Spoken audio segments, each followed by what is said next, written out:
All right, welcome back to another edition of The Reaction. I am TJ. We haven't been with you for a while. It's been 3 or 4 days. We didn't get to cover the Mike Pence debate, but that will come. I will do a video on that. But today I want to do a video on the data, on the polling. We haven't done a polling video in a long time, and I don't want to focus too much on the polls. I've told you from the outset, from the very first video I made, we can't be focusing on polls all the time. But tonight we're going to look at the polls that matter and the polling firms who were right last time, not the ones who were wrong. And so namely Trafalgar we will be looking at. But first and foremost, please subscribe right down here. Please like, please comment, please join us. There's lots of great content almost every night. I say almost every night because I have missed a few nights lately, and I apologize.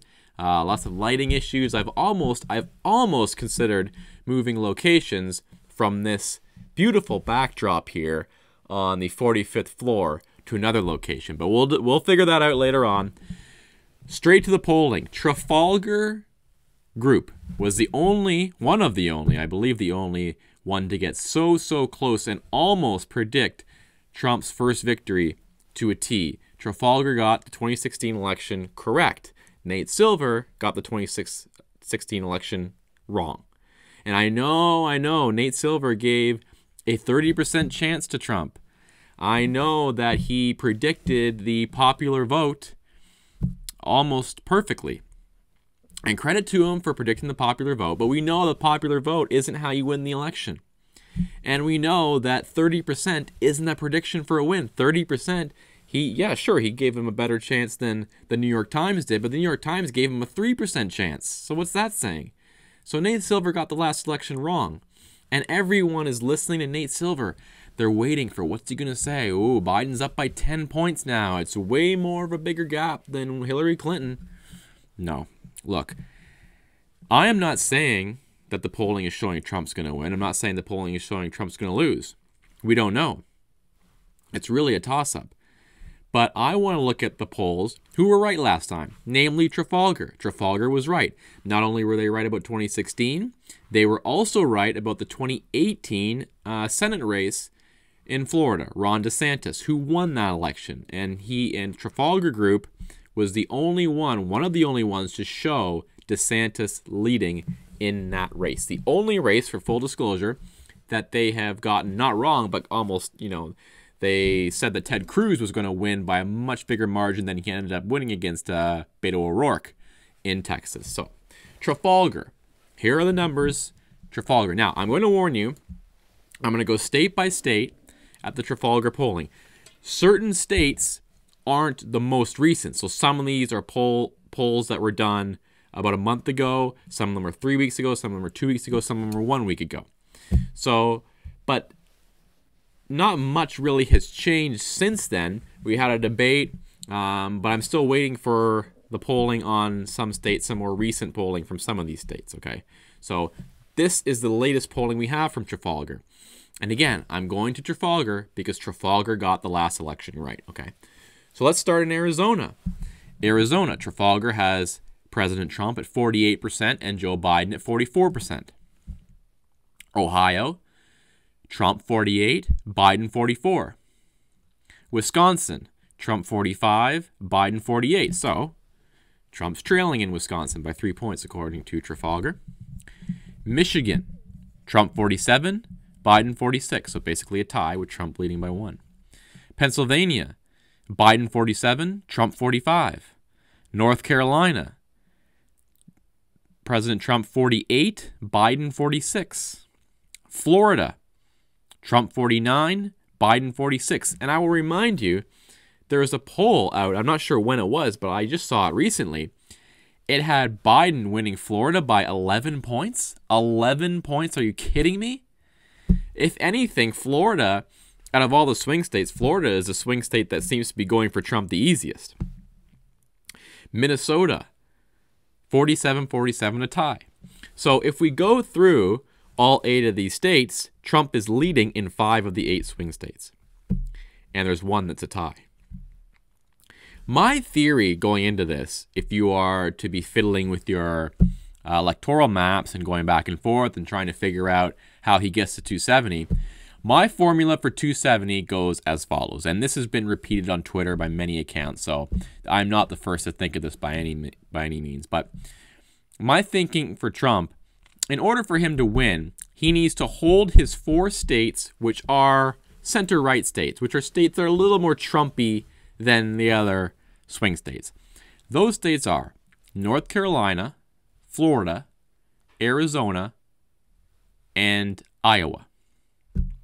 I actually consider Ohio almost a lock for Trump. I don't want to jinx it, but out of all the swing states, Ohio is actually more solidly red on my map than Arizona is, which is quite shocking, but that's the way things are right now.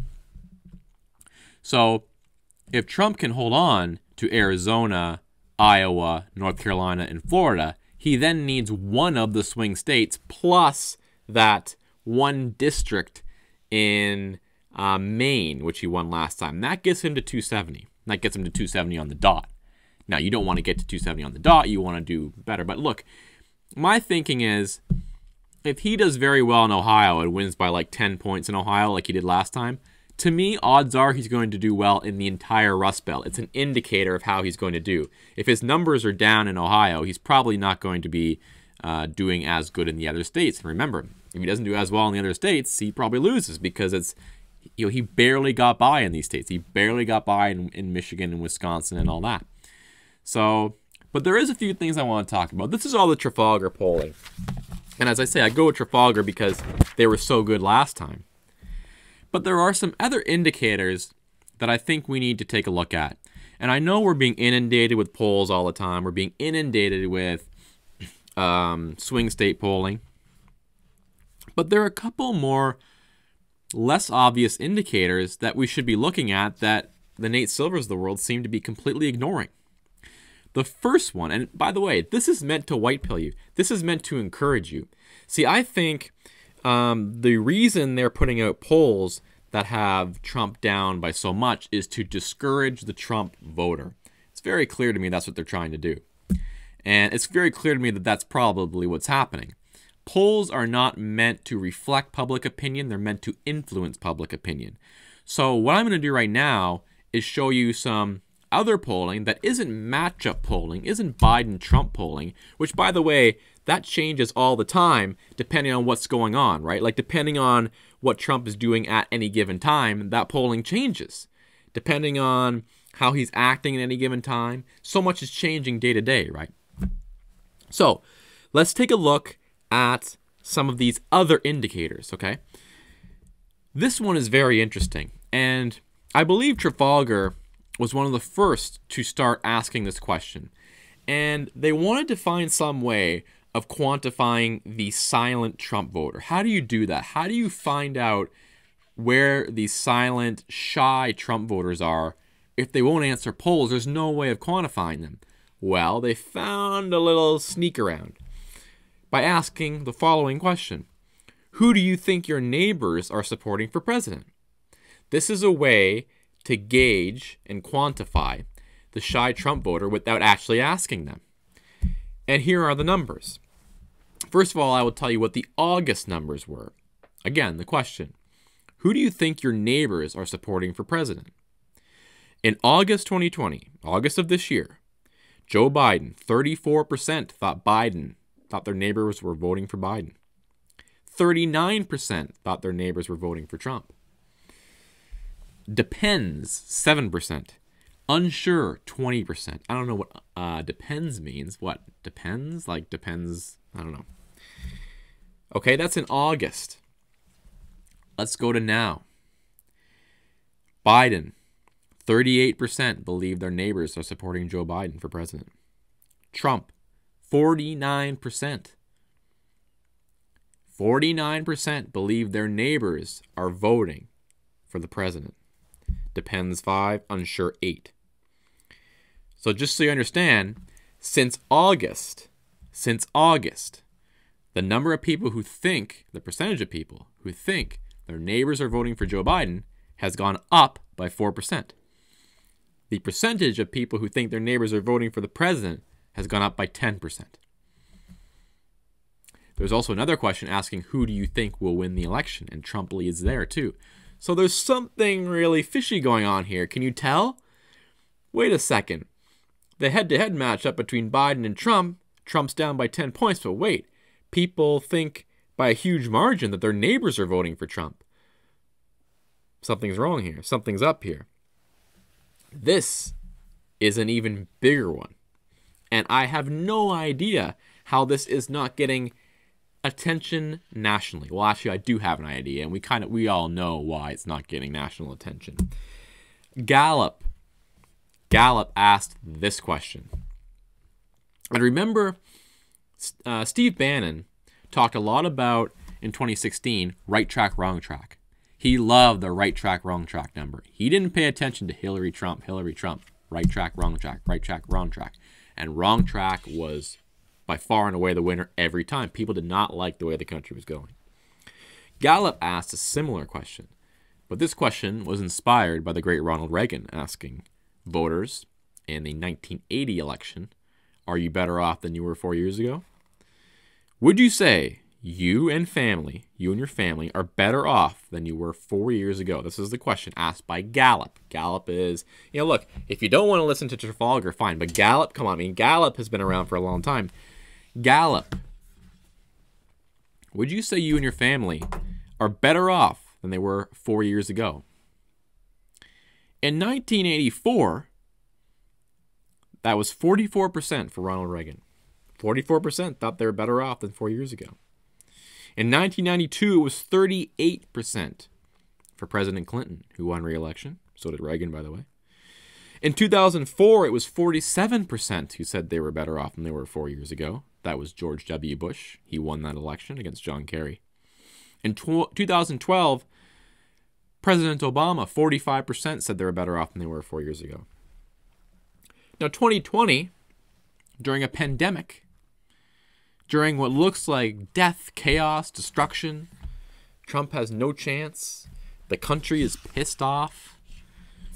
You want to know what the number was? 56%.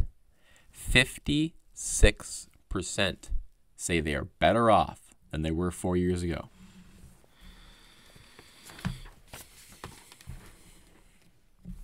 So there is a huge discrepancy between the Biden-Trump head-to-head numbers and all these other indicators.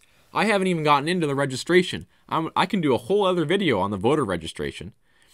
Voting registration for the Republican Party is up in almost every single swing state. Now, the question, and this is why I didn't want to bring up the voter registration numbers in detail in this video, is we need to figure out, are those people who are flooding to the Republican Party Democrats who voted for Trump last time who have now just decided, you know what, I think it's time to switch. I think it's time I become a Republican. Because if that is the case, Trump isn't gaining any voters out of it. It's just people who are switching the registration. But if these are people who used to be Democrats and voted for Hillary Clinton or didn't vote last time, or Obama voters or what have you, and are coming over the GOP, that is a very good sign. And the GOP's ground game is very, very good. And for all this talk last time about the lack of a ground game, maybe Trump didn't have a ground game in Florida. Maybe he didn't. Maybe it was just pure celebrity and pure personality. This time he does, and he's still got the personality. So you got to think that bodes well. Look, I'm not saying it's a lock for Trump or it's a lock for Biden. I'm not saying anything. All these people who say, oh, it's absolutely a win for Trump, it's absolutely a win for Biden, they have no idea what they're talking about. The polls, they're complete crap. No one knows. Nobody knows until we vote. And you add in the extra mail-in ballot stuff, which there is almost absolutely going to be chicanery going on there. So just to let you know, but Trafalgar, run by Robert Cahaly is his name. I hope I'm pronouncing that correctly.